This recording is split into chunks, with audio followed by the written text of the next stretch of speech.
Good morning, church. Good morning. Today's scripture portion is taken from Romans chapter 6, 1 to 7. Romans chapter 6, 1 to 7. Romeo 6वें अध्याय 1 से 7 तक. What should we say then? Should we continue in sin so that grace may multiply? Absolutely not. How can we who died to sin still live in it? Or are you unaware that all of us who were baptized into Christ Jesus were baptized into his death?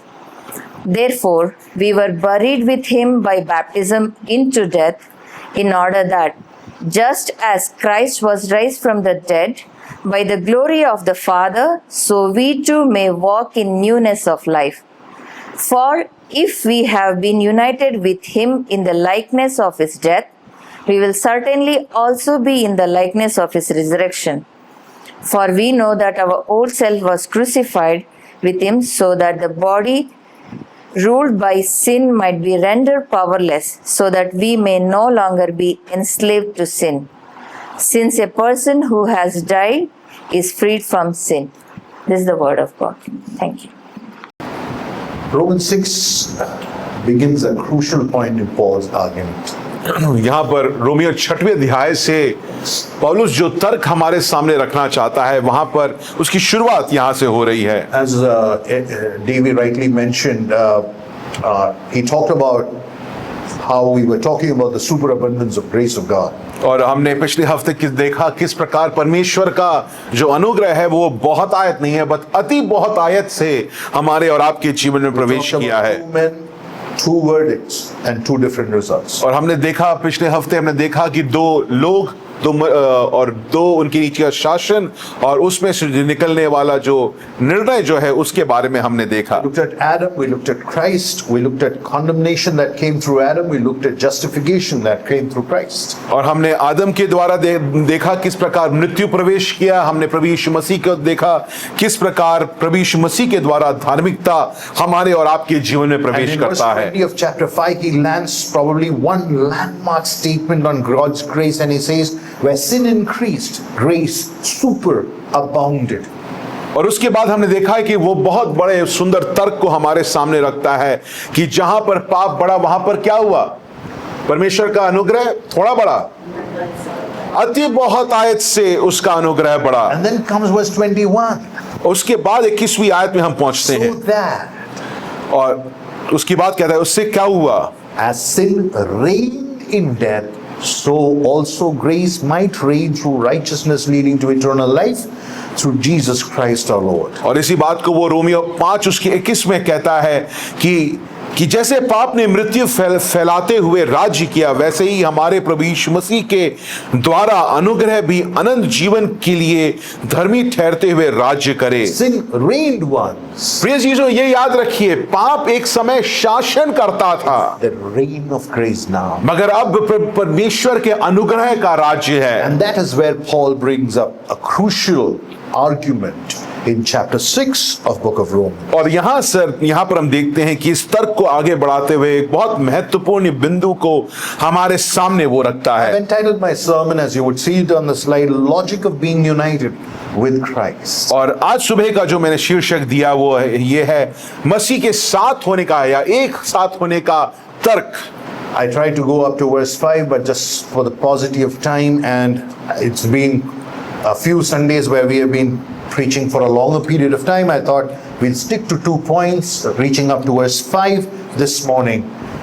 और आज मुझे लगा कि हम लोग आगे पढ़ पाएंगे, मगर समय की कमी कारण हम लोग ने जो आयतों को देखा उस पर हम आज विचार विमर्श There are करेंगे. 2 things that I would bring to your notice this morning. दो चीजों को मैं आपके सामने रखना I'm चाहता going हूँ. to title the logic of being united with Christ Jesus. प्रभु यीशु मसीह के साथ एक होने का जो तर्क है उसके नीचे 2 बिंदुओं को मैं आपके सामने रखना I'm चाहता going to हूँ. talk about verses 1 and 2 about the logical impossibility. पहले और दूसरे आयत में हम वहां पर देखेंगे कि जो तार्किक असंभवता जो है उसको हम देखेंगे. And secondly, verses 3, 4 and 5, we're going to talk about logical reality. और उसके बाद 3 से लेके 3, 4, 5 में हम वो तार्किक वास्तविकता जो है उसके बारे में हम बात Are you करेंगे। with me this morning? क्या आप मेरे साथ हैं? मेरी आवाज को आप I सुन पा would रहे हैं? like your kind attention this morning to this particular text. जैसे मैं हर संडे रविवार को आपको याद दिलाता हूं, मैं चाहता हूं कि आप ध्यान पूर्वक मेरी आवाज को सुने। We're going to talk about point 1 under the title Logic of Being United with Christ Jesus. और आज पहला बिंदु के बारे में हम बात करेंगे और वो आज का शीर्षक क्या है? परमेश्वर के साथ एक होने का तर्क क्या है? Logic of impossibility. पहला बिंदु क्या है? वो तार्किक असंभवता। Think about this. जरा इसके बारे में सोचिए। Abhishek says I'm dieting, अभिषेक कहता है कि मैं डाइट कर रहा हूं, but in his dieting list, he has included ice cream. मगर उसके जो डाइटिंग जो लिस्ट जो है, जिसमें सूची जो है, उसमें आइसक्रीम भी लिखा हुआ है। Or think about this. क्या दूसरे तरीके से सोचिए। Abhi trying to eat sweets when Kalpana is present. और एबी जो है वो मिठाई खाने की सोच रहा है जब कल्पना वहीं पर साथ में है, उसके साथ में है। Or think about this. या एक और तरीके से सोचिए। Justin George is moved with compassion and calls to give you a hug. और तीसरा तार्किक असंभवता ये हो सकता है कि जस्टिन जॉर्ज जो हैं, उनके आपके ऊपर प्यार आया और वो आपसे गले मिल रहे हैं। Do you get the point? क्या आपको ये तार्किक असंभवता समझ में आ रहा है? Paul says, what shall we say then? यहां पर पौलुस कहता है क्या बोले अब इसके लिए हम तो क्या कहें? Are we to continue in sin क्या हम लोग पाप करते ही so रहें that grace would abound? जिससे कि अनुग्रह बढ़ता जाए? Far from it. वो कहता है कदापि नहीं। How shall we who died to sin live in it? कहता है हम जो पाप के लिए मर गए हैं, अब हम कैसे उसमें जीवन बिताएं? Now that's what Paul is trying to open up this chapter with. प्रिय जी, 6वें अध्याय में पौलुस इसी बात को रखकर हमारे सामने अपने तर्क को खोल रहा है। He is opening up with an objection. यहां पर वो एक हमारे सामने विरोध की बात रख रहा है। He is opening up with an objection because where he has just said where sin increased, grace superabounded. और वहां पर वो क्या कहना चाह रहा है कि इससे पहले आपने जो देखा 5:21 में देखा कि 5वें अध्याय में आप देख रहे हैं कि जहां पर पाप बढ़ा वहां पर क्या बढ़ गया? अनुग्रह बहुत आयत से बढ़ा। उस बात के ऊपर जो है वो इस बात को यहां पर रख रहा है कि लोग कह रहे हैं कि ऐसे कैसे हो सकता है। He's saying that there could be some who could conclude this. और उसमें से वो पौलुस कह रहा है कि जब मैं ये बात बोल रहा हूं कि जब पाप बढ़ा तो अनुग्रह और अति आयत से बढ़ा, तो वो कह रहा है कुछ लोग होंगे जो ये सोच रहे होंगे। Or are you trying to say because sin, grace will increase, can we continue to sin? Is that what you're trying to say? तो उसमें से पौलुस को वो पूछ रहे होंगे, लोगों ने सोचा होगा कि तुम क्या कह रहे होगे, अगर अनुग्रह बढ़ रहा है, अगर बहुत आयत से बढ़ रहा है तो पाप करते रहो, उसमें क्या Because दिक्कत you है? just said that. क्योंकि तुमने अभी यही बात बोली। Sin increased, therefore grace abounded, superabounded. क्योंकि पाप बढ़ा तो क्या और क्या बढ़ा उसके साथ में?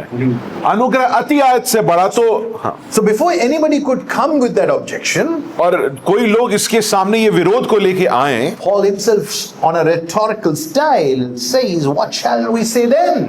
तो पौलुस इस बात को कि लोग ये सवाल पूछ सकते हैं, उसको ये आभास था, तो वो पौलुस क्या करता है?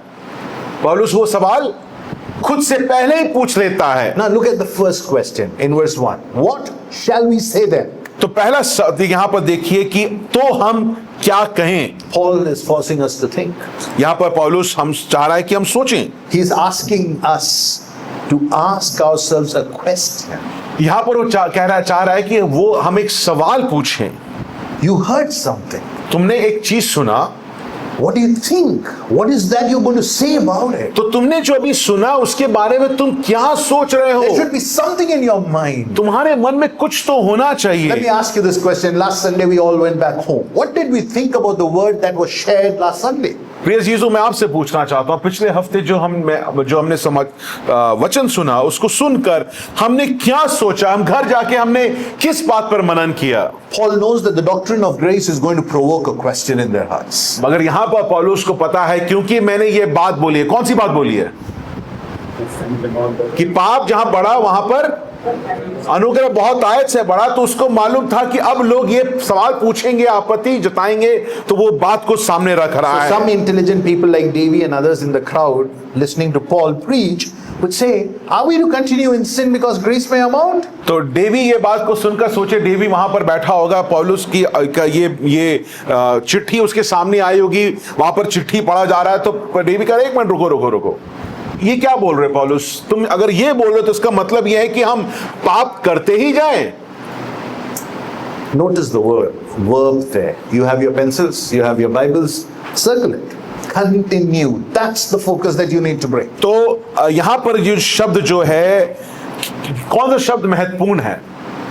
क्रिया का एक शब्द इस्तेमाल किया गया है, अंग्रेजी में कंटिन्यू उस शब्द का इस्तेमाल किया गया। कि हिंदी में क्या लिखा गया? क्या हम पाप कर रहे हैं, कर चुके हैं? क्या लिखा है? पाप करते रहें क्या? हाँ। Yeah. Paul is not talking about an occasional stumble that one takes as he or she lives in this world. यहां पर पौलुस ये नहीं बोल रहा कि एक दो यहां पर आप जब जीवन अपना बिता रहे हैं पापी संसार में, आप लड़खड़ा के एक दो बार गिर जाते हैं, पाप में गिर जाते हैं, उसके बारे में बात नहीं कर रहा The है। word carries a sense of settling down, being at ease in the conditions given. मगर यहां पर पाप करते रहें, या अंग्रेजी में जो कंटिन्यू शब्द इस्तेमाल किया गया है, उसका मूल भाषा में क्या मतलब है? कि आप उस जीवन शैली में आराम से जी रहे हैं, आपको कोई आपत्ति नहीं हो रही है। The question is far more serious here. तो यहां पर ये जो सवाल है, बहुत गंभीर सवाल The है। question is not, will I sin again? That's not the question. यहां पर सवाल ये नहीं कि क्या मैं पाप करूंगा, The question is, shall we continue in sin? मगर सवाल क्या है? गंभीर सवाल क्या है? क्या मैं ऐसे जीवन शैली को जीता रहूंगा जहां पर मैं पाप करते ही जा रहा हूं? Should I live to remain in the condition of sin? क्या मैं जीवित रहूं या अपने जीवन को इस प्रकार जीऊं कि मैं पाप में ही जीऊं? In other words, shall we go on to live under the dominion, the rule of sin? अगर इसके पृष्ठभूमि में 5वें अध्याय की पृष्ठभूमि में पढ़ेंगे तो आप इसको अलग कैसे पूछ सकते हैं कि क्या मैं किसके शासन में रहूं? है शैतान आदम के शासन के अधीन अभी भी मैं रहूं कि मैं पापी जीवन को बिताता रहूं? So, what is Paul trying to tell you? प्रिय चीजों, पौलुस क्या बोलना चाह रहा है? Provoking our thoughts. प्रिय चीजों, वो चाह रहा है कि हम सोचें। He has already given you, as we said, 2 men, 2 verdict, 2 results. यहां पर उसने पहले ही 5वें अध्याय में 2 लोग, 2 शासन, 2 निर्णयों को हमारे सामने बता दिया है। 2 reigns, 2 dominions and 2 rulers. दो राज करने वाले, दोनों का शासन और उसके अंदर होने वाले उनकी प्रभुताओं के बारे में पौलुस बता चुका है। The question is not about what kind of sin is that I'm going to do. यहां पर सवाल ये नहीं कि मैं किस प्रकार के पाप करूंगा, Question is who reigns over me. मगर सवाल यहां पर पौलुस इसको किसके आधार पर पूछ रहा है कि मेरे ऊपर किसकी प्रभुता है। Last week we looked at it and we saw clearly that the kingdom of sin has been invaded by the kingdom of grace. प्रिय चीजों, पिछले हफ्ते इस सुंदर बात को हमने देखा। क्या देखा? जिस शासन काल, जिस प्रभुता के ऊपर कोई राज नहीं कर पाया, कोई जीत नहीं पाया, उसके ऊपर किसने आक्रमण किया? अनुग्रह ने आक्रमण किया, और उस आक्रमण के ऊपर हावी होकर अनुग्रह का शासन है। So, in other words, those who are united with Christ Jesus, दूसरे शब्दों में बोला जाए, जो प्रभु यीशु मसीह में एक हैं, they've been transferred from the dominion of sin, उन्हें पाप के राज्य से निकाल दिया गया है, brought into the dominion of grace. अब उनको कहां लेके आ गए हैं? अनुग्रह के राज में लेके आ गए हैं। So Paul's question is not merely ethical issues. यहां पर प्रिय चीजों सिर्फ एक नैतिक सवाल नहीं पूछ रहा है It's पौलुस, much deeper. यहां पर बहुत गहरा सवाल पूछ रहा It's है। covenantal. ये वाचा पूर्वक है, It's redemptive. वो उद्धार पूर्ण है, It's historical. ऐतिहासिक है। And it is the question of who do you and I belong to this morning. प्रिय चीजों, पौलुस सिर्फ एक सवाल आपसे और हमसे पूछ रहा है, क्या? कि तुम किसके हो? तुम्हारे पर किसका राज्य चल रहा है? Paul is actually imagining people trying to ask the question, if sin increased, if grace superabounded, there can be possibly 2 categories of people coming up with 2 different sets of objections. प्रिय चीजों, जब ये बहुत बड़ा उसने कथन को पौलुस जब कहता है कि पाप जहां पर बढ़ा तो क्या बढ़ा?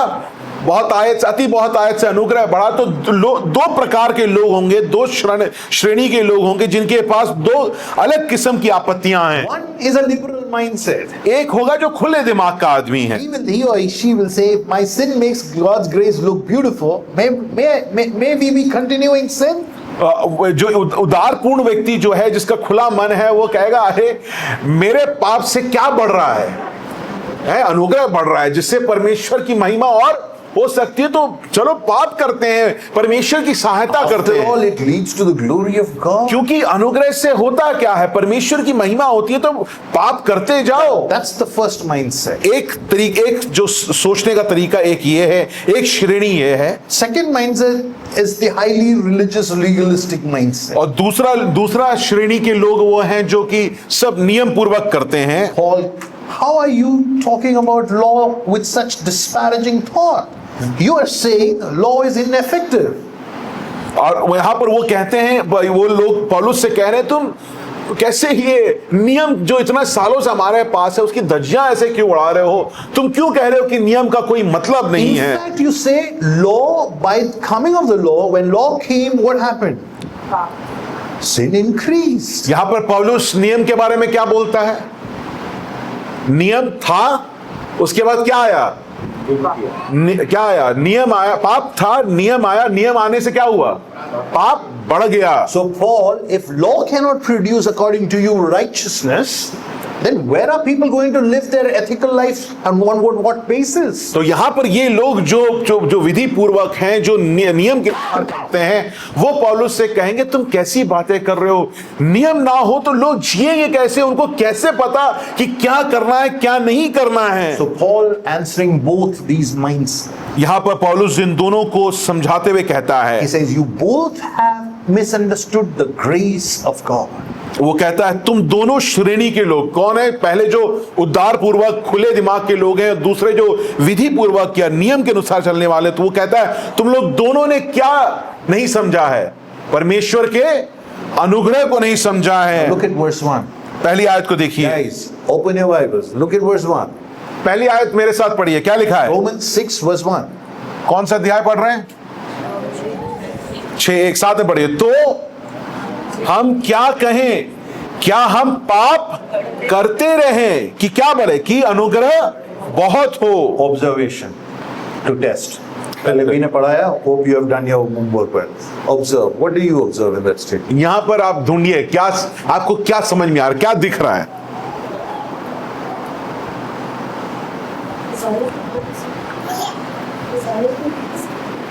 थोड़ा तेज बोल, आप कर सकते हैं। Okay. If Paul was just talking about acts of sin, he should have said, what shall we say then? Are we to continue in sins? यहां You पर get my point? What does he say? Yeah. Are we to continue in what? Sin. What is it? What am I hinting at? The grammar, the singular, right? It's not acts of sin that Paul is talking about. तो यहां पर अगर पौलुस सिर्फ पाप की बात में बात कर रहा होता तो यहां पर व्याकरण क्या होना चाहिए था, तो हम क्या कहें, क्या हम पापों में रहें, मगर पौलुस क्या इस्तेमाल करता है, कौन सी भाषा, एक वचन इस्तेमाल करता है, क्या कहता है, क्या हम पाप करते रहें, पापों में रहें नहीं कहता है, क्या हम पाप करते हैं, बहुवचन छोड़कर वो एक वचन पे आ He's जाता है। talking about dominion. यहां पर जब पाप की बात करता है वो शासन की बात He's कर talking रहा है। about a power field, a realm of operations. यहां पर वो कह रहा है कि ये एक बहुत बड़ा साम्राज्य है जिसमें ये चीजें हो रही So हैं। when Paul says, shall we continue in sin? He isn't asking, will you commit another sinful act? यहाँ- That's not the question that Paul is asking. जब यहां पर पौलुस ये सवाल पूछ रहा है तो पौलुस ये नहीं पूछ रहा है कि क्या तुम एक और पाप कहीं कर बैठोगे, He's asking a very poignant question. Will you continue to live under the master who no longer has the right to rule over you? पौलुस क्या पूछ रहा है, क्या तुम उसी राजा के अधीन रहोगे जिससे तुम्हें निकाल दिया गया है, क्या तुम उसी पाप के शासन में अधीन रहोगे जिससे तुम्हें बाहर निकाल दिया चुका है। Are you with me? क्या आप मेरे साथ Did you हैं, get that? क्या Yes आपको or समझ no? में आ रहा है। That's very feeble. That's just forced. What is Paul's answer?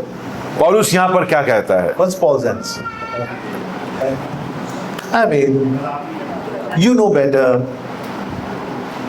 I would say no, but then you think about it.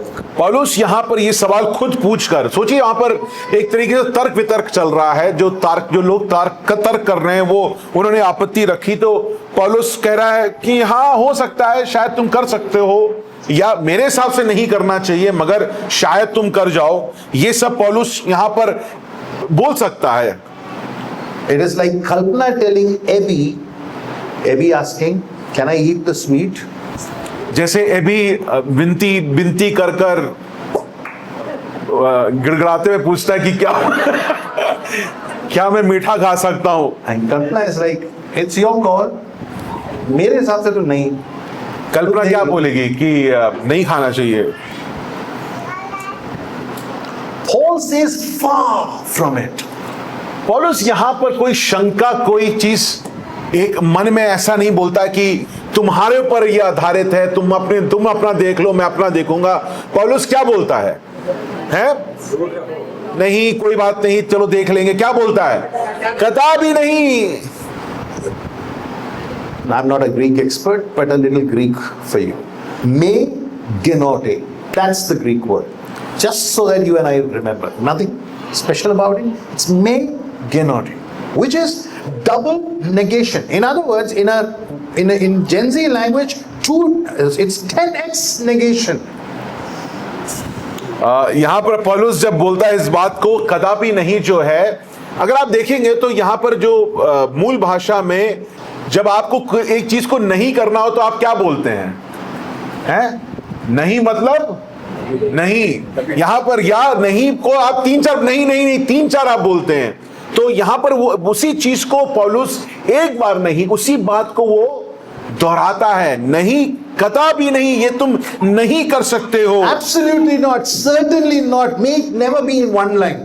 वो कहता है ये हो ही नहीं सकता, तुम ये कभी नहीं कर सकते हो। Why such forceful negation? प्रिय चीजों, पौलुस ये सवाल को पूछकर ऐसा जोर से हमारे सामने ये नहीं को जो पूर्णता दिखाता है वो क्यों बोल रहा है? Because Paul bases his entire argument on one specific reality. Those who belong to Christ cannot continue in sin, for they have died to the dominion of sin. पौलुस कदापि नहीं कहां से बोल रहा है? किस पर आधारित कर रहा है? वो कह रहा है कि तुम अब कहां हो? तुम प्रभु यीशु मसीह में मर चुके हो, तो तुम क्या हो चुके हो?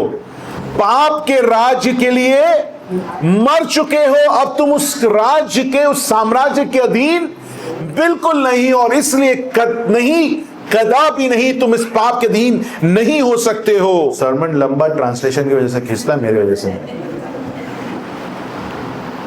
We need to be careful as we go through this passage. बड़े ध्यानपूर्वक हमको इन आयतों से होकर गुजरना है। It's not saying Christians do not commit sin. That's not what Paul is arguing. प्रिय चीजों, पौलुस यहाँ पर ये नहीं बोल रहा है कि मसीह जन पाप नहीं करेंगे। Romans 6, going forward, later in the chapter, you will find Paul talking about the struggle with sin.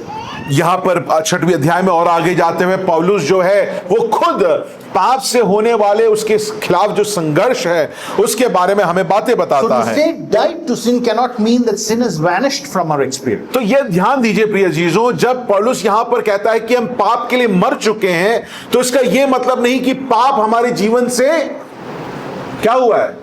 गायब नहीं हुआ है, हट नहीं गया। But something has changed.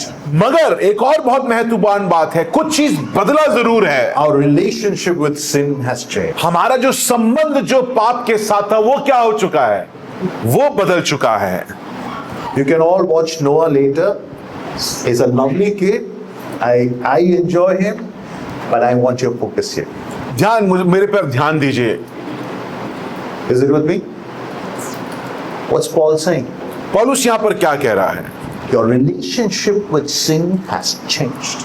तुम्हारा जो पाप के साथ जो संबंध है वो बदल चुका है। Sin still has a presence, but not dominion. यहाँ पर पौलुस क्या कहना चाह रहा है? पाप हमारे पास, या पाप अभी भी है, मगर उसका क्या नहीं है हमारे ऊपर?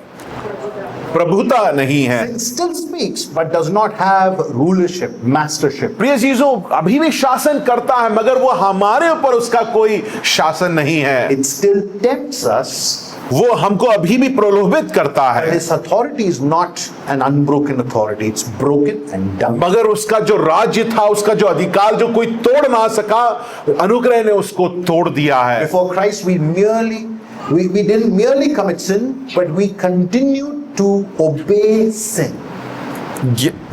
Before Christ, प्रभु यीशु मसीह के आने से पहले हम लोग पाप की बातों को क्या करते थे? मानते थे, उसकी राज्य की, उसकी बात को हम मानते थे। grace has brought us into a completely different dominion altogether. मगर प्रिय चीजों, परमेश्वर के अनुग्रह ने हमको एक नए स्थान पर, नए जगह पर स्थानांतरित कर दिया है। This means there is a decisive change in the lordship over our life. प्रिय चीजों, मतलब यह है कि आपके जीवन का जो प्रभुता जो है, उसमें बहुत बड़ा बदलावट आ चुका है। So it is not an improvement to the old self of ours which keeps lying somewhere here and there. But Paul is making an argument that you have been removed from the kingdom of darkness and you have been placed in the kingdom of grace. प्रिय चीजों, जो मैं बार बार बोलता हूं, हमारे जीवन में बेहतरी नहीं हुआ है। हम मसीह बनकर बेहतर लोग नहीं हो गए हैं। हम क्या हैं? नवीन किए गए हैं, नए लोग हैं। हमारे ऊपर की जो प्रभुता है, उसको हटाकर हमें नया किया गया है। Brings us into a new reality. एक नई सच्चाई में हमको प्रभु यीशु मसीह लेके आता Sin है। and grace are not two different stations on one railway line. और यहाँ पर ऐसा नहीं कि एक ही गाड़ी में, एक रेलगाड़ी में दो स्टेशन है, एक अभी अनुग्रह है तो बाद में पाप है। ऐसा जीवन It's not नहीं। like Uttam Nagar East and Uttam Nagar West on the same line going towards metro line में एक ही जगह, एक ही पथ पर आपको दो जैसे स्टेशन मिलते हैं, वैसा नहीं। Sin and grace don't go like that. प्रिय चीजों, याद रखिए, पाप और अनुग्रह क्या नहीं हो सकता है? साथ नहीं जा They सकता are है। two different realms. वो दो अलग सच्चाई हैं, दो अलग प्रभुताएं हैं। Sin belongs to the old reign. जो पाप जो है हमारे पुराने शासन और प्रभुता के अधीन आता We है। are the people of grace. प्रिय चीजों, हम लोग अनुग्रह के लोग हैं। So the question will be, shall we continue to sin? So the question, shall we continue to sin so that grace would increase? It's a contradiction. It's a logical impossibility. यहां पर पौलुस कहता है कि ये तो हम क्या कहें, क्या पाप करते रहें कि अनुग्रह बहुत हो? प्रिय चीजों, पौलुस इसको देख के कहता है ये तार्किक असंभवता है, या ये तर्कपूर्ण तरीके से देखा जाए ये असंभव है। For what grace has done to continue in the dominion of sin is a logical fallacy. It's a logical impossibility. तो प्रिय चीजों, पौलुस सरल शब्द में क्या कह रहा है कि अगर तुम्हें नए शासन में ला दिया गया है, तुम किसकी प्रभुता में नहीं हो सकते हो? अब तुम पाप की प्रभुता में नहीं हो सकता। अगर तुम ये बोल रहे हो कि तुम पाप के प्रभुता में, तो वो क्या है? तार्किक असंभवता है या असंभव है अपने आप Grace में। doesn't mean that it gives you permission to just be where you are comfortable, under the reign of sin. यहां पर अनुग्रह का यह मतलब नहीं कि आप आराम से भी, जहां पर भी आपका मन हो, आप आराम से अपने जीवन को अपने हिसाब से जी रहे हैं। So Paul says, यहां पर पौलुस कहता है, what does he say? दूसरे आयत में वो क्या कहता है? How shall we who died to sin continue, still live in it? पौलुस क्या कहता है? पढ़िए मेरे साथ। हम रोमियो 6 अध्याय उसकी दूसरी आयत, कदापि नहीं। उसके बाद क्या कहता है? हम जब पाप के लिए मर गए थे तो फिर आगे को उसमें कैसे जीवन बिताएं? It's impossible. वो कहता है ये नामुमकिन है, असंभव है। Call yourself a Christian. अगर तुम अपने आप को मसीह बुलाते हो, You do not remain under the dictatorship of sin anymore. तुम पाप के अधीन, पाप के प्रभुता के अधीन नहीं रह सकते हो। That raises the next question. तो फिर एक और सवाल उठ खड़ा होता है, How have we died to sin? हम लोग पाप के लिए कैसे मर गए हैं? Paul answers, पौलुस कहता है, remember your baptism. पौलुस कहता है कि अपने बपतिस्मा को याद करो। That brings us point 2 for this morning. तो उस पर हमारा दूसरा बिंदु A बनता है। logical reality. या दूसरा बिंदु क्या है? तार्किक वास्तविकता। Remember your baptism. यहाँ पर अपने बैप्टिज्म को, बपतिस्मा के बारे में याद Paul करो। says, oh, do you not know पौलुस कहता है क्या तुमको नहीं पता all of us have been baptized into Christ Jesus and be baptized into his death. Therefore, we have been buried with him through baptism into his death, so that as Christ was raised from the dead through the glory of the Father, so we too may walk in the newness of life. Look at how Paul is going to bring about the reality that we need to live and remember every day. That is why preaching of the gospel is so important. That is why this table is so important. Remember. यहां पर पौलुस कहता है याद रखो। क्या याद रखो? ये वास्तविक तार्किक जो सच्चाई जो है, वास्तविकता जो है आपके जीवन में कि आपका बपतिस्मा हुआ है, उस बात को याद रखो। आप मर चुके हो पाप के लिए, इस बात को आप याद रखो। Paul is not going to give us a new teaching of how you have died to sin. यहां पर पौलुस एक नई सिखाई नहीं दे रहा है, नया आपको कुछ नहीं बता रहा है कि तुम पाप के लिए कैसे मर गए। He reaches down the memory lane. He says, remind. यहां पर वो याद दिला रहा है कि आपको कि याद करो। Look at verse 3 starting. How does it start? तीसरे आयत की शुरुआत में क्या लिखा How है? does it start? Do you not? No. That's the problem. यहां पर पौलुस तीसरी आयत में क्या कहता है? मैं तुमको एक नई बात बताता हूं। क्या कहता है? क्या तुम नहीं जानते? He's probably making them think. Probably they have stopped thinking of what they professed when they took baptism. वो उसको यहां पर कहीं कहीं पौलुस को लग रहा है कि वो भूल चुके हैं कि बपतिस्मा में उन्होंने किस बात की घोषणा करी थी। Paul says, think back to that day. पौलुस कहता है अपने उस दिन को याद करो। Baptism wasn't merely a ceremony for baptism certificate or just to file those pictures. Oh, I got baptized. It was God-given sign that publicly declared something about your transfer from the kingdom of darkness into the kingdom of grace. प्रिय जीजों, बपतिस्मा समारोह जो होता है वो आजकल के समय पर बैप्टिज्म सर्टिफिकेट, एडमिशन और शादी, उन सब चीजों के लिए हम लोग बपतिस्मा को कहीं ना कहीं उस छोटी सामग्री बना चुके हैं। मगर सच्चाई में बपतिस्मा क्या है? बपतिस्मा इस बात का ऐलान है, घोषणा है कि परमेश्वर ने आपको नरक से और आपको अंधकार से के शासन से बाहर निकालकर अनुग्रह के शासन में, रोशनी के शासन में लेकर आपको आ गया है। Now I want you to notice in your Bible, in your text, verse 3, 4, and 5. मैं चाहता हूं कि 3 से लेके 5 को ध्यान से देखें। Look at the verbs there. जरा यहां पर क्रिया शब्द को इस्तेमाल है, उसको देखें। Baptized. वो You कहते- have been baptized. वो कहते तुमने बपतिस्मा लिया है, You were baptized into his death. तुम्हें उसके मृत्यु में बपतिस्मा You लिया है, were buried with him. तुम्हें गाड़ा गया है। What does the grammar tell you there? यहां पर किस प्रकार का व्याकरण इस्तेमाल किया गया है? किस Huh? Yeah, it is past, but what else? Now, Greek grammar gives you one more option. It's in the passive. It's not active. It's passive. He doesn't say you took baptism. Whenever we are asked the question, when were you baptized? I took baptism on such and such day. I forgot my date of baptism. Forget it. But Paul is saying you have been baptized. It's a passive voice there. यहां पर जो पौलुस इस्तेमाल व्याकरण करता है, पहली बात जो हमने देखा, जो दिख रहा हमको क्या है, वो वर्तमान काल या भविष्य काल का इस्तेमाल नहीं करता। वो क्या करता है? वो भूतकाल का इस्तेमाल करता है। मगर ये शब्द सिर्फ भूतकाल का नहीं है। ये इस शब्द में वो ये कहता है कि तुमने लिया, तुमने करा या तुमने पाया। यहां पर जो अगर मूल भाषा में दिया गया तो तुम्हें दिया गया है, तुम उसके भागीदार बने हो, ये तुम्हारे साथ हुआ है। इन चीजों को वहां पर बोला Paul गया doesn't है। say you baptize yourself into Christ or you buried yourself into Christ. You have been baptized. You have been buried. यहां पर वो ये नहीं कहता है कि तुम कहीं खुद जाकर उसके साथ उसकी मृत्यु के बपतिस्मा में भागीदार नहीं हो, तुम्हें किया गया You है। did not do these things. They were done to you.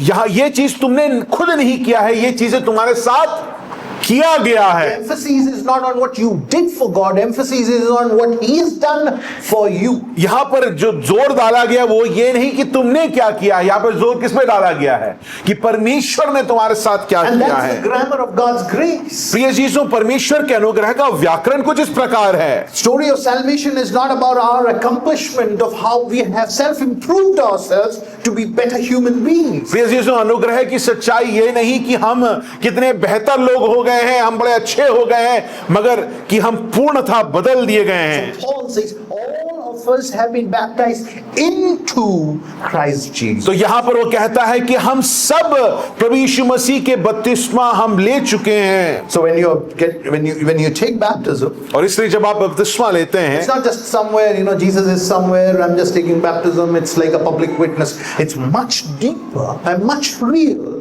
than what you and I think it is to be. प्रिय चीजों, ये बहुत ही गंभीर बात है, बहुत सच्चाई से इसमें सच्चाई है कि आप प्रभु यीशु मसीह में बपतिस्मा लेते हैं। Baptism is not just pointing us towards Jesus. यहाँ पर ऐसा नहीं कि बपतिस्मा से आप प्रभु यीशु मसीह की तरफ लिए जा रहे It's हैं, declaring that you and I have been baptized into Christ. मगर आप इस बात का ऐलान कर रहे हैं कि आप और हम प्रभु यीशु मसीह में बपतिस्मा ले रहे It talks हैं। about belonging, it talks about identification, it talks about a union with Christ Jesus. प्रिय चीजों, ये हमारी पहचान का ऐलान हो रहा है, ये हमारे एकता का ऐलान एक किया गया है, उसका ऐलान किया जा रहा है। Now just focus in your Bibles. How many times does Paul say this? That you have been baptized with Him, and therefore we have been, verse 4, buried with Him. And then where does that word come back again? Verse 5, we have been united with Him. Did you notice that? United with Him, buried with Him, crucified with Him, died with Him, shall live with Him. प्रिय चीजों, ये शब्द जो है यहाँ पर पौलुस क्या कह रहा है? तीसरी आयत में शुरुआत करते हैं, क्या तुम नहीं जानते हो कि हम सब बपतिस्मा लिए हैं? ऐसे लिखा है किस में लिया गया है? कि हम सब मसीह यीशु का बपतिस्मा लिए और उसके बाद उसकी मृत्यु का बपतिस्मा लिया। और उसके बाद क्या लिखा है चौथी आयत में? उसके साथ, किसके साथ? प्रभु यीशु मसीह के साथ गाड़े गए हैं, उसके साथ जी उठाए गए हैं, उसके साथ प्रभु यीशु मसीह के साथ ये कहानी हो रही है। With Christ keeps coming back in Paul's language. पौलुस जो है उसके साथ, प्रभु के साथ वो शब्द को बार बार इस्तेमाल कर रहा है। The reality of Paul's life is union with Christ. प्रिय चीजों, क्योंकि पौलुस की जो सच्चाई है वो ये कि हम प्रभु यीशु मसीह के साथ एक किए गए That's why we हैं। sang the song in Christ alone. और इस Grace. That is grace. और इसलिए हम लोग ने आज वो गीत गाया कि हमारी आशा कहीं और नहीं, सिर्फ प्रभु यीशु मसीह में So है। everyone who is baptized into Christ is being reminded of one fundamental reality, that you are now of Christ. You belong to His ownership. प्रिय चीजों, इसलिए आज ये याद दिलाया जा रहा है कि जो भी जिन्होंने बपतिस्मा लिया है वो प्रभु यीशु मसीह में है। आपका मालिक कौन है? प्रभु यीशु मसीह आपका You are मालिक no है। longer defined by your old Adamic realm, but you are defined and you are under the dominion of grace through your union with Christ Jesus. प्रिय चीजों, पौलुस इस बात को वापस कह रहा है कि अब तुम आदम के शासन जो तुम्हारे ऊपर था उसके अधीन नहीं हो, अब तुम प्रभु यीशु मसीह के अनुग्रह के अधीन हो। क्यों? क्योंकि तुम्हारा मिलन किसके साथ कर दिया गया है? प्रभु यीशु मसीह के साथ कर दिया गया है। Paul says you are baptized in Christ. He's describing a change of identification. He's describing a change of belonging. Now you do not belong to the sin and the sin's realm. You belong to Christ. और इसलिए जब पौलुस कहता है कि तुम्हारा प्रभु यीशु मसीह के साथ मिलन किया गया है, तुम्हें एक किया गया है, प्रिय चीजों, आपकी और हमारी पहचान बदल दी गई है प्रभु यीशु मसीह में। हमारा जो संबंध जो था उसको बदल दिया गया है। So either you are in Adam, या तो आज यहां बैठे आप आदम के अधीन हैं, or you are under and in Christ Jesus. या तो आप प्रभु यीशु मसीह के अधीन और मगर उसमें अपने जीवन को बिता रहे हैं। Now what does Paul say? पौलुस यहां पर क्या कह रहा है? Union is a union with his death. प्रिय चीजों, यहां पर कह रहा है कि ये जो मिलन जो है किसके साथ, कहां मिलन हो रहा है?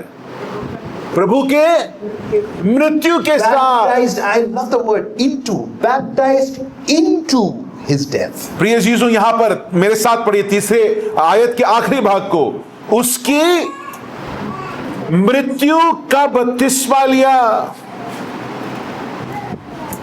Think about baptism. प्रिय चीजों, Think about the time he went into the water. बपतिस्मा के बारे में सोचिए जरा, याद करिए जिस क्षण को आप पानी में गए, You disappear underwater. You're immersed in that water. जब आप उस जो एक समय आता है जब आप एक तरीके से पानी आपके ऊपर हो जाता है और आप गायब हो जाते हैं। One goes down, the other comes up. एक शरीर अंदर जाता है, एक नई शरीर बाहर आता है। That is what is being declared. प्रिय चीजों, इस बात का घोषणा किया जा रहा है, Death, burial, and new life.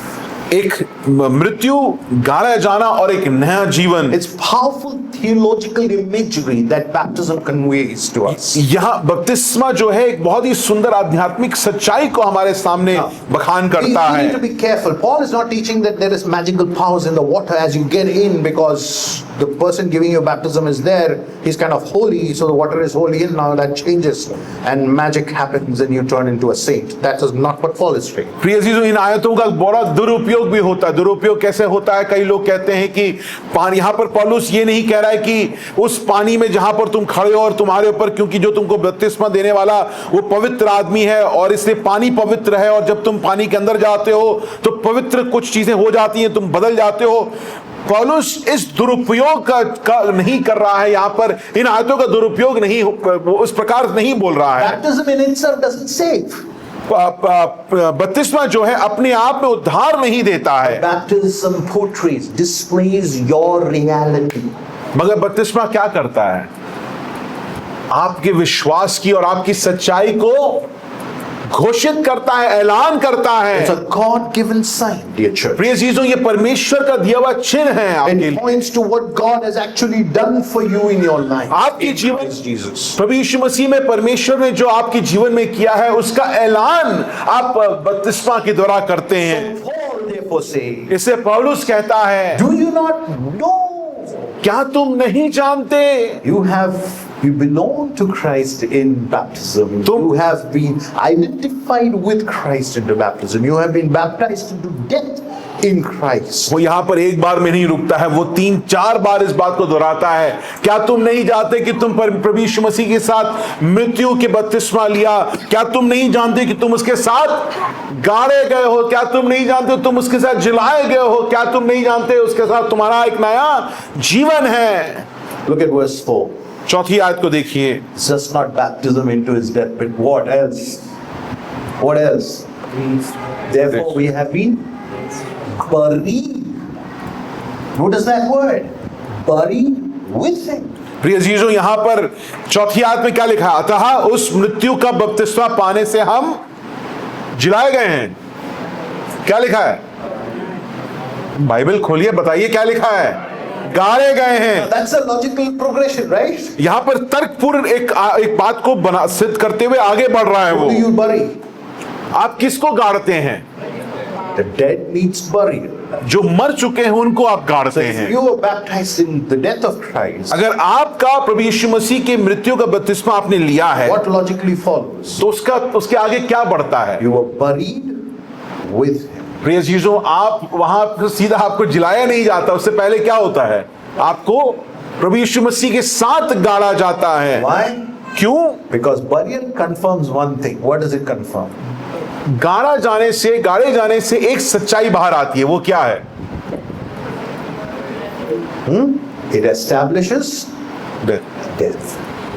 गाड़े जाने से एक सच्चाई, किसी को आप गाड़ते हैं तो वो किस बात की सिद्धि करता है, किस बात को वो प्रमाणित करता है कि ये व्यक्ति सचमुच मर चुका है। Paul is making death of the old life an unmistakable reality in the minds and hearts of people who he is writing to. प्रिय चीजों, यहां पर रोमियो के विश्वासियों को पौलुस इस बात की सच्चाई समझाना चाहता है कि याद करो तुम मर चुके थे, और उसको समझाते हुए कहता है मरे नहीं थे, सिर्फ मरे नहीं थे, तुम्हें प्रभु यीशु मसीह में गाड़ा भी गया था। Notice the passive again. We were buried with Christ. Not we jumped into and got buried. Not a sati activity here. यहां पर ऐसा नहीं कि हम खुद कूद के मर गए, यहां पर हमें गाड़ा गया है।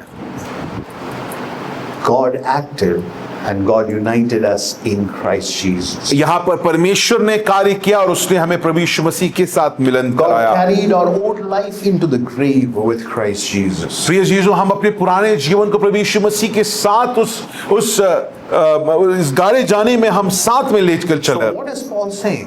पौलुस यहाँ पर क्या कह रहा है? Remember what God has done.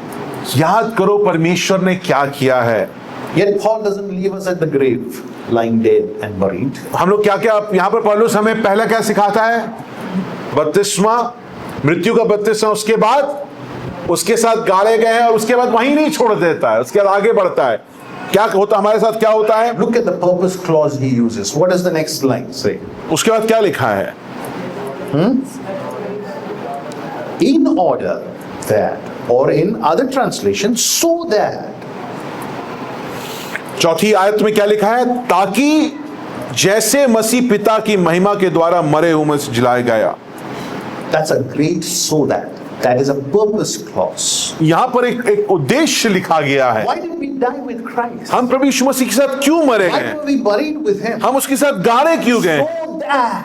ताकि, Look at how he clubs the package of burial and resurrection together. देखिए यहां Look how beautifully he presents the reality of a gospel-centered life to be lived on this earth. You're buried with Christ, and you await the return of Christ because he's a risen king. यहां पर इस जो गाड़े गए हैं उसके साथ हमारे जीवन की उस सुंदर सच्चाई को पौलुस यहां पर देता है, एक आशा देता है कि तुम गाड़े गए हो, मगर उस आने वाले समय पर प्रभु यीशु मसीह जीवित होकर आने वाला, उस जीवित प्रभु यीशु मसीह जो उद्धार करता है उसकी सच्चाई को यहां पर What रखता do है। you do in between? मगर जब आप इसके बीच में आप क्या कर रहे हैं?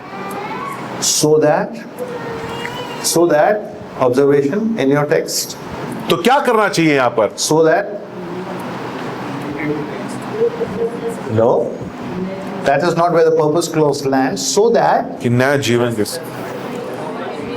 Newness, so that come on, so that you may. live in the newness, Does it say live? Does it say live? walk. What does it say? Walk. Now that's observation, guys. Look at the purpose clause. So that you may walk in the newness of life. तो ये हम मारे गए हैं, हम गाड़े गए हैं और उसके साथ जिलाए गए हैं, जो है उसका मतलब क्या, उद्देश्य क्या है? पौलुस क्या कहना चाह रहा है? जिससे कि हम क्या करें? घर पे आराम करें? क्या करें?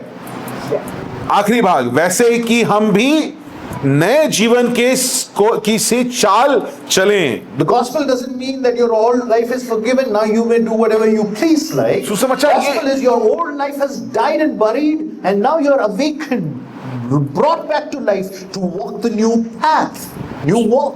सुसमाचार ये नहीं कह रहा है कि अरे तुम्हारे पाप माफ हो गए हैं, अब तुम स्वर्ग का तुमको टिकट मिल गया है, अब तुम जैसा जीना वैसे जियो। हमें सुसमाचार क्या सिखाता है कि जो जीवन तुम्हें दिया गया है उसका क्या उद्देश्य है कि तुम एक नए जीवन किसी चाल चलो। Christ was raised, we were buried with him so that we may walk the way. प्रिय यीशु, हम गाड़े गए थे उसकी जिलाए जाने के द्वारा कि हम उस नए नवीन चाल को चल That's the सके। response we are called for. प्रिय यीशु, इसके लिए हमें बुलाया गया The है। action is God's work. जी उठाना परमेश्वर का कार्य है, But the walk is our response, a gratuitous response towards it. मगर इस नई सी चाल चलना ये हमारा प्रतिक्रिया है जो हम धन्यवाद के साथ करते हैं। That's first, that's God's grace. परमेश्वर पहले कार्य करता है, ये परमेश्वर का अनुग्रह है, And we respond. हम उसका प्रतिक्रिया करते हैं। Paul doesn't say walk in the newness of life so that you might become united with Christ Jesus. That's not what Paul is saying. यहां पर वो ये नहीं कह रहा है कि नए सी चाल चलो जिससे कि तुम्हारा मिलन प्रभु यीशु मसीह के साथ हो जाए। Paul is saying because in effect you are being united with Christ, therefore you must walk in the newness of life. यहां पर वो कह रहा है क्योंकि तुम्हें तुम्हारा मिलन प्रभु यीशु मसीह के साथ हो चुका है, इसलिए तुम एक नई सी चाल चलो। Now when Paul uses the word walk, जब पौलुस यहां पर चाल की बात it's करता one है, step at a time. एक कदम रख कर चलने की बात हो रही है। You know, in Kerala, when people drink and walk, when they drink and lose their mind, they walk. You know how they walk? Have you seen drunken man walking? सिर्फ केरला में नहीं, कहाँ भी लोग No, I was going to say, in Kerala, they are called Kudichapambai. That is, they slither on the road like a snake. That's not what Paul is saying. When we are in our senses, when we have to walk, we walk with what? Randomly. One step here and the other step there. No, we walk straight. We walk into a direction. यहाँ पर पौलुस जो है, मैं केरला में इस बात को मैंने कई बार देखा, वहां पर जो लोग दारू पीते हैं और उसके बाद अपने होश खो बैठते हैं, वो चलते नहीं हैं, वो सांप के माफिक रेंगते हैं। यहां पर उस रेंगने की बात नहीं किया गया है। यहां पर पौलुस जब मूल भाषा में चाल शब्द का इस्तेमाल करता है, चाल चले, तो वो कहता है एक सीधा पथ पे, उस पथ पर चलो जहां पर तुम एक पथ कदम बढ़ाकर एक दिशा की तरफ आगे बढ़ो। Any right thinking, sensible Christian will not have wayward walk. You cannot walk. That's logical fallacy, right? प्रिय यीशु, अगर आप सही में अपने आप को मसीह बोलते हैं तो वापस वही बात को सोचिए, ये तार्किक असंभवता है कि आप कहते हैं कि आप मसीह हैं मगर आपका चाल चलन जो है वो कहीं पे भी जा रहा है, आपके चाल पथ चिन्ह कहीं पे भी चले जा रहे हैं। Your baptism says, I belong to Christ. I have been united with him in his death. I have been buried with him. I belong to the risen Christ. Therefore I will walk as I want. यहाँ पर बपतिस्मा जो आपने लिया है उसमें आपने ऐलान किया है कि मैं प्रभु यीशु मसीह के साथ मारा गया हूँ, उसके साथ गाड़ा गया हूँ और उसके जिलाए जाने के द्वारा मुझे एक नई चाल चलना है, मगर उससे मुझे फर्क नहीं पड़ता, मैं अपने हिसाब से चलूंगा। But Paul says you've not given the choice to walk the way you want to. You're called. If you believe this, then there is no option. Grace does not come with a door open to the old kingdom. Grace does not give you an exit strategy. You get me? Grace does not give you an exit strategy. प्रिय यीशु, अगर आप अपने आप को सच में मसीह बोलते हैं तो आपके पास विकल्प नहीं है। आप मारे गए हैं, आप गाड़े गए हैं, आपका जीवन जो पुराना था वो खत्म हो चुका है। अब आप ये नहीं बोल सकते कि मैं अपनी चाल चलन अपने तरीके से अपने मर्जी से जीऊंगा। अनुग्रह जो है वो पुराने जो प्रभुता जहां से आपको निकाल दिया गया था उसके लिए एक दरवाजा नहीं है कि जब आपका मर्जी आए आप दरवाजा खोलकर पुराने शासन की तरफ बढ़ जाएं। That is why Paul says in verse 1 and 2, shall we continue in sin? Make an order. No, certainly not. Absolutely not. और पौलुस यहां पर अपने तर्क को खत्म करते हुए यही बात को अब वापस पहले आयत में कहता है कि क्या अब हम पाप में बढ़ते जाएं? कदापि नहीं। Because why? Because it would contradict the very claim of your faith. क्योंकि पौलुस कहता है कि जो तुमने अपना विश्वास का ऐलान किया था बपतिस्मा के द्वारा, उसी विश्वास की खिलाफत में तुम्हारा चाल चलन है। Contradict the union of your heart with Christ Jesus. और तुम्हारे मन का जो मिलन है उसके खिलाफ है, खिलाफत में है तुम्हारी You cannot go back. तुम वापस नहीं जा सकते। Because you are not called to try harder to be a Christian. प्रिय चीजों, आपको ये नहीं बोला गया है कि आप मसीह के लिए मसीह बनने के लिए परिश्रम करते So that you will be united to him. जिससे कि आप परमेश्वर के साथ आपका मिलन हो You are जाए। united to him. परमेश्वर ने ये कर दिया आपके लिए क्या कि आपका मिलन हो चुका है। That is why we said it's covenantal, historical, redemptive. And therefore, if Christ has died and was buried and rose again, we are united with him. If you believe that as a historical reality and the profession of your faith, my dear church, you and I have no option but to walk the newness of life. And if that's not the confession of your faith, then you better and I better question the baptism that we took. This church is ready to give you a baptism again. प्रिय That's for you to answer. Sorry. प्रिय चीजों, अगर आपने ये बपतिस्मा लिया है और आपने इस ऐलान को करा है कि मैं एक नए जीवन को इस मसीह के साथ में मारा गया हूं, गाड़ा गया हूं और उसकी जिलाई जलाने के द्वारा मैं नई जीवन चाल को जी रहा हूं, मगर अगर आपका चाल चलन उसके साथ मिल नहीं रहा है, आप अपना जीवन अपने हिसाब से जी रहे हैं, तो प्रिय चीजों ये समय आ चुका है कि आप अपने बपतिस्मा को के पर सवाल खड़ा करें और अपने विश्वास पर सवाल खड़ा करें। कैसा हो सकता है कि इस ऐलान के बाद भी मैं एक नया जीवन नहीं जी पा रहा हूं, मैं पुराने जीवन के हिसाब से जी रहा हूं। प्रिय चीजों, ये कलीसिया आपको वापस बपतिस्मा देने के लिए तैयार है, मगर ये सवाल आपको पूछना है। So when the power of sin pulls you, और इसलिए प्रिय चीजों, जो पाप का सामर्थ आपको खींचता है, which it would do, जो वो करेगा, Paul does not give you a technique to handle it. यहां पर पौलुस आपको एक तरकीब नहीं दे रहा है कि इसका इस्तेमाल करो तुम्हारा बढ़िया हो जाएगा। What does he give you? प्रिय चीजों, पौलुस यहां पर क्या कर रहा है? What does he give you? याद दिला. He gives you a memory lane drive. यहां Remember your baptism. अगले बार जब आप पाप आपको आकर्षित करें, तो आप तरकीबों को ना सोचें कि इसको कैसे कम कर लूं, इसके से दूर कैसे चला जाऊं। पौलुस जब कह रहा है कि पाप जब तुमको खींचेगा तो तुमको क्या करना है? अपने क्या याद करना है? अपने बपतिस्मा को याद करना है, तुम्हारे ऐलान को, तुम्हारे घोषणा को तुम्हें याद करना We है। cannot continue in the dominion of sin. Why? Because we are united to Christ, because He died for the sin. प्रिय जीजो, हम लोग इसलिए पाप में नहीं रह सकते, उसके शासन में नहीं रह सकते, क्योंकि हमारा मिलन किसके साथ हो गया है? प्रभु यीशु मसीह के साथ, और उसके जीवन में हमारा मिलन हो चुका है। अब हम पाप के अधीन नहीं रह सकते Are you हैं। with me? क्या आप मेरे साथ हैं? Verse 5 quickly. 5वीं आयत को देखिए मेरे साथ Paul जल्दी। says, for we have become united with Him in the likeness of His death. Certainly we have also be in the likeness of His resurrection. क्योंकि यदि हम उसके मृत्यु की समानता में उसके साथ जुट गए हैं, तो निश्चय उसके जी उठने की समानता में भी जुट जाएंगे। Paul uses the word for the first time, united. यहाँ पर एक किया गया है, उसका पहली बार उसका इस्तेमाल It's कर a रहा है। horticulture word, it's agriculture word. It's to be engrafted, not on the branch. You get me? Engrafted at the root. So you're engrafted at the root who Christ is. यहां पर जुट गए जो शब्द है ना, हिंदी में 5वीं आयत में आप देख रहे हैं, उसके साथ क्या किया गया है?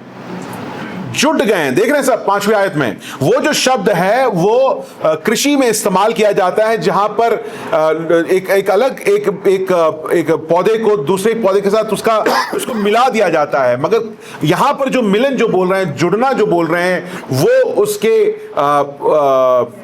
जड़ में उसको साथ जोड़ दिया So जाता you're है। not called, you're not invited into Christ Jesus to admire Him from a distance. प्रिय चीजों, आपको मसीह जीवन इसलिए नहीं दिया गया है कि आप दूर से खड़े होकर हाँ बहुत बढ़िया जीवन था प्रभु यीशु मसीह का, अब ऐसे बोलो। Your life is engrafted. The other word would be enmeshed in the life of Christ. प्रिय चीजों, अब आपका जीवन नहीं रहा है, आपका जीवन प्रभु यीशु मसीह के जीवन के साथ मिल इस प्रकार गया है कि वो एक हो गया है, वो जुड़ गया है। So Paul is saying, your baptism reminds you that you belong to Christ. पौलुस कहता है तुम्हारा बपतिस्मा तुम्हें ये याद दिलाना चाहिए कि तुम किसके हो? प्रभु यीशु मसीह के हो। Therefore, Christian life is not about trying harder. और इसलिए मसीह जीवन परिश्रम नहीं कर रहा है कि मैं बेहतर मैं मसीह बन जाऊं। Brother, I'm trying harder not to sin. ये मसीह जीवन ये नहीं कि आप बोले भाई मैं कोशिश कर रहा हूं कि मैं पाप ना करूं। The problem with us is that we fail to remember who we are in Christ. प्रिय जीसु, हमारी पाप के साथ संघर्ष का सबसे बड़ा दिक्कत यह है कि हम भूल जाते हैं कि हम कौन हैं, हमारी सच्चाई क्या है, हम किसके अधीन हैं, इसको हम भूल जाते Therefore, I हैं। belong to Christ. I have died with Him. I have been buried with Him. I have been raised with Him. Therefore, I walk the newness of life. प्रिय जीसु, आप इस बात को भूल जाते हैं कि मैं मसीह के साथ मारा गया हूं, उसके साथ गाड़ा गया हूं, उसके साथ जिलाया गया हूं, इसलिए मैं एक नए चाल को चलता So, हूं। what is required of us this morning? प्रिय जीसु, आज सुबह वचन हमसे क्या चाहता है? Paul says, do you not know? I would say this morning, know it. पौलुस कहता है कि क्या तुम ये नहीं जानते? मगर आज वचन हमें ये कहता है और मैं आपसे ये दरखास्त करता हूं, जानो। The problem is not merely behavioral change that Paul is talking about. पौलुस यहां पर ये नहीं बोल रहा है कि तुम्हारे जीवन में बेहतरी हो गई है। Paul is saying that it's a memory loss that you and I have suffered. पौलुस कहता है कि तुम भूल गए हो, तुम्हारी याददाश्त चली गई है। Notice between verses 1 to 5. How do we remember? पहले से आप 5वीं आयत में हम कैसे याद करें? How do we remember? हम कैसे याद करें? हाँ? स्मरण करें। कैसे? कैसे? Look at the usage. He does not say, you and Christ, blissful world, live it alone. What does he say? Huh? We have been baptized. We have been buried.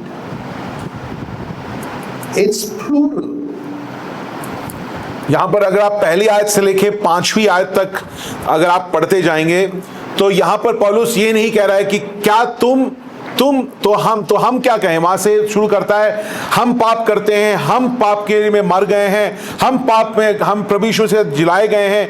वो सारा हम शब्द का इस्तेमाल करता है, एकांत में अकेले तुम का इस्तेमाल नहीं करता है। In a culture of radical individualism. प्रिय चीजों में एक ऐसे समय काल में जी रहे हैं जहां पर हम सिर्फ अपनी सोचते हैं। Paul says you cannot do it alone. पौलुस कहता है तुम अकेले नहीं कर सकते It is हो। not the story about you alone and Christ. तुम ये नहीं बोल सकते कि अरे मैं और मेरा प्रभु उसके साथ मेरा बहुत I बढ़िया don't बनता है, care about anybody else. मैं कलीसिया के बाकी लोगों के बारे में ध्यान नहीं देता हूं। If you are united with Christ, वो कहता है कि अगर तुम प्रभु यीशु मसीह के साथ एक किए you गए are हो united with the body of Christ at that very moment. तो तुम किसके साथ एक कर दिए गए हो? हाँ, अगर तुम प्रभु यीशु मसीह के साथ एक कर दिए गए हो तो तुम एक किसके साथ एक कर दिए गए हो? साथ में प्रभु की कलीसिया, उसके लोग, उसके जन के साथ एक You कर are दिए गए placed हो। in a family, not a corporate house, not an organization. प्रिय चीजों, किसी संगठन के साथ आपको जोड़ दिया नहीं गया है, आपको शरीर में आपको डाल दिया This is गया a है। family. प्रिय चीजों, ये परिवार है। You are my brothers and sisters. आप मेरे भाई और बहन हैं। You are brothers and sisters to each other. आप एक दूसरे के भाई बहन हैं। Children in this house. हम यहाँ पर बच्चे हैं। And what does family do? और परिवार क्या करता है? Huh? Family reminds. बेटा ये मत करो, छुरा लोगे तो चोट लग जाएगा, खून बहेगा, आग के पास नहीं जाओ, जल जाओगे। What is that? Reminder. That's what Paul is trying to tell us. प्रिय चीजों, पौलुस इस बात को हमें याद दिलाता है। As a family, we remind one another. प्रिय चीजों, परिवार में हम एक दूसरे को बार बार याद दिलाते रहते हैं। So when the pull of sin feels stronger than the dominion of grace, प्रिय चीजों, जब पाप का आकर्षण परमेश्वर के राज्य से ज्यादा हमें आकर्षित लगता रहे, it is time for you to call a family member. तो प्रिय चीजों, समय आ चुका है कि आप अपने परिवार के सदस्य, कलीसिया जो परिवार है, उस सदस्य से एक व्यक्ति को So the next phone time, करें। and the next time your screen pulls you in, जब अगले बार आप फोन देखकर आप उसमें आकर्षित होकर फंस जाते हैं, and a game that swallows your evening and the night, जहां पर आप शाम को रात उसी फोन पर लगे रहते हैं, and the sites that feed a hookup culture, और उन वेबसाइट्स में जहां पर हम जाकर लोगों को ढूंढते हैं जिनके साथ हम डेटिंग करना चाहते हैं, you're forgetting that you are in Christ Jesus. प्रिय चीजों, आप भूल रहे हैं कि आप प्रभु यीशु मसीह में हैं। Time to reach out to a family member. अगर आप बार बार पाप पे खींचे चले जा रहे हैं, बार बार वही पाप को दोहरा रहे हैं, समय आ चुका है कि आप CBF द्वारका के परिवार सदस्य को आप एक फोन लगाएं। The problem is if I tell my shame, what will they think about me? तो आज समस्या सबसे बड़ी ये है कि अरे अगर मैंने अपनी जीवन की किसी गलती को बता दिया किसी को, तो वो मेरे बारे में क्या सोचेगा? What if they tell somebody else? और वो अगर किसी और को बता दे, क्या हो We जाएगा? are more worried about our reputation प्रिय चीजों, हम लोग अपनी सम्मान के बारे में ज्यादा चिंतित हैं, than the damage it is causing to our soul. मगर हम अपनी आत्मा में जो हमको जो चोट पहुंच रहा है उसके बारे में हम नहीं We सोच are रहे हैं। willing to be hollowed out. हम इस बात के तैयार हैं कि हम अब आधे अंदर से खाली हो जाएं, but we don't want to reach out to our family. मगर प्रिय चीजों हम अपने परिवार को, अपनी आन सम्मान को बचाने के लिए हम लोग लोगों की सहायता तक लेने के लिए तैयार When नहीं you हैं। watch videos forsaking your sleep, प्रिय चीजों इसलिए आज अगर आप अपने जीवन में फोन खोलकर आईपैड पे जहां पे भी बैठकर वीडियोस देखते हैं जिससे कि आप सो नहीं पा रहे हैं, if you are addicted to pornography, अगर आप यहां बैठे हैं और आप पोर्नोग्राफी को देखते रहते हैं और उसकी आपको लत लग गई है, you are creating revenue for the kingdom of darkness and sin. प्रिय चीजों इस बात को याद रखिए कि पाप की जो साम्राज्य है, शैतान का जो साम्राज्य है, उसकी बढ़ोतरी के लिए आप उनको धन संपत्ति बना के दे रहे हैं। Your viewership आप जितना समय देखते हैं is money for that. उस शैतान के साम्राज्य के लिए वो धन दौलत इकट्ठा हो रहा है। You do not belong to that kingdom. प्रिय चीजों अगर आप उस राज्य के नहीं हैं, Why do you add to their business? तो आप उनके व्यवसाय को क्यों बढ़ा रहे हैं? True, Paul says, walk in the newness of life. पौलुस कहता है कि जीवन की नवीनता में चलो। Here's one place where Paul seeks action. प्रिय चीजों यहाँ पर पौलुस चाह रहा है, यहाँ पर एक जगह है जहाँ पौलुस चाह रहा है कि हम काम करें। No, he's not commanding it. There is no imperative language. यहाँ पर ऐसा नहीं कि तुम्हें यही करना होगा। Paul is saying there is a purpose to your life. पौलुस कह रहा है कि तुम्हारे जीवन का एक उद्देश्य है। Now, I don't want to land it like an imperative, like a commandment. You know that automatically, if you belong to the dominion of grace, then you will walk the प्रिय चीजों यहाँ पर path of newness of life. पौलुस इस बात को व्याकरण के द्वारा ये समझा रहा है कि पौलुस कह रहा है कि मैं तुम्हें आदेश नहीं दे रहा हूं, मगर अगर तुमको पता है कि तुम किसके हो, तुम किसके राज्य में हो, तो तुम्हारे साथ ये अपने आप होगा। तुम अपने आप से जीवन की नवीनता में चलोगे। So the newness of life comes from the change in reality. प्रिय चीजों आपकी सच्चाई जो है उसमें जब बदलावट होती है तब आपका जीवन नवीन I होता know a है। young man here. मैं एक जवान को जानता हूं, I leave him unnamed. His name starts with D and ends with a Y. उस एक जवान है, उसका नाम नहीं बोलना चाहता हूं, मगर शुरुआत उसका अंग्रेजी में डी से होता है, आखिरी में उसका वाई यूज होता है। When he was in college, जब वो अपने कॉलेज में पढ़ाई कर रहा I've था, never seen him in formal wear. मैंने उसको कभी भी फॉर्मल कपड़ों में नहीं देखा I है। never saw him have a haircut. मैंने कभी भी ये नहीं देखा है कि उसने अपना बाल काटा है। And some uncle would take him to the gallery and tell him you need to have haircut. और सामू अंकल बाइबल खोल के फिर अपोक्रिफा से भी सिखा के, मगर उसने अपना चाल नहीं बदला है। But then one day, मगर एक दिन reality changed. वो सच्चाई बदला, He got a new job. उसको एक नया नौकरी मिला। Haircut came automatically. प्रिय अजीजों, अगर आपको समझ नहीं आ रहा तो वो डी और वी नहीं, डी और डी है, वो भी उससे भी आप पहचान सकते हैं। नए नौकरी ने सच्चाई को बदल दिया। Formal wear. कपड़े, अच्छे कपड़े, फॉर्मल कपड़े पहनो। The man who would hide behind जो व्यक्ति जो पीछे छिप कर काम करता था, stands today to lead. वो यहाँ पर खड़े होकर वो अगुवाई कर रहा है। Reality changes you. प्रिय चीजों, सच्चाई जब बदलती है तो आप बदल जाते हैं। Our path cannot wind back to the old kingdom. प्रिय चीजों, आप अपना चाल चलन इस प्रकार नहीं कर रहे चलें जिससे कि आप वापस पुराने जीवन, पुराने शासन को आप अपने It जीवन cannot को जी wind रहे back हैं। to the old relationships. आपके पुराने जो संबंध हैं, जो गलत हैं, उसको वापस आप नहीं जी Not सकते the हैं। old websites and those old crowds that you and I were part of. जिन लोगों के साथ उठते बैठते थे, जिन वेबसाइट्स में आप जाकर आनंद लेते थे, उन सबको आप नहीं खोलकर उनका आनंद आप नहीं ले सकते Not हैं। because there is a rule that forbids any of that. ऐसे नहीं कि यहाँ पर लिखा गया है कि नियम अनुसार ये नहीं कर सकते हैं, The road that you have taken, मगर जो आपने राह चुना है, it does not go there. प्रिय चीजों, वो राह इन चीजों से होकर नहीं It does गुजरता not है। turn that direction. ये उस दिशा में नहीं जाता It है, heads one way. वो एक ही तरफ जाता And है। you and I are on that path. प्रिय चीजों, हम और आप उसी पथ पर चल रहे हैं And we know और हम जानते हैं, another man एक और व्यक्ति को हम जानते हैं who walked that old way for us. प्रिय चीजों, उसने ये पुराने रास्ते को अपने ऊपर ले लिया, उस पथ को वो चला। 2000 years ago, 2000 साल पहले he walked on the road carved out by sin. वो उस राह पर चला जो पाप के द्वारा बनाया गया था। All the way to the cross.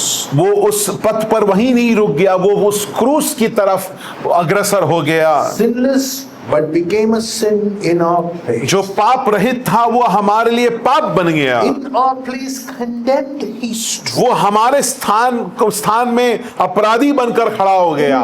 What a savior! कितना ही अद्भुत उद्धार करता What a है, king. कितना ही सुंदर राजा है। He did it all. उसने सब कुछ हमारे लिए किया। Paid it all. उसने हमारे जो कीमत जो थी, हमको जो देना था, उसने दे And दिया। he's paved the path. और प्रिय यीशु से एक नया रास्ता हमारे लिए बना दिया है। That is why we walk the newness of life. और इसलिए प्रिय यीशु हम इस जीवन की नवीनता में चलते Not हैं। because we become something, प्रिय इसलिए नहीं कि हम कुछ नए बनना चाहते but हैं, because we are made new in Christ. मगर हम इसलिए चलते हैं क्योंकि हम प्रभु यीशु मसीह में नए कर दिए गए हैं। That's the logic of being united with. प्रिय चीजों, और यही है वो तर्क जहां पर आप और हम प्रभु यीशु मसीह के साथ जोड़ दिए गए हैं। Sermons in Romans is taking time, it's a longer time. I've tried my best to reduce, so I'm sorry if it's just extending, but I'm hoping that you will give me a patient and a fair hearing. And I love you guys. Let's remember him at the table. प्रिय चीजों, Romeo से जब हम लोग पढ़ रहे हैं तो उसमें समय लग रहा है, मगर मैं चाहता हूं कि हम लोग इसको ध्यानपूर्वक सुने, इन वचनों को बड़े ध्यानपूर्वक सुने। मैं आप सबसे प्रेम करता हूं और हो सके कि इस यात्रा में हम लोग साथ चल पाएं। मैं चाहूंगा कि जो सिंगिंग टीम है, जो गीत हमने सरमन के बाद किया था, उस yet not I but through Christ in me,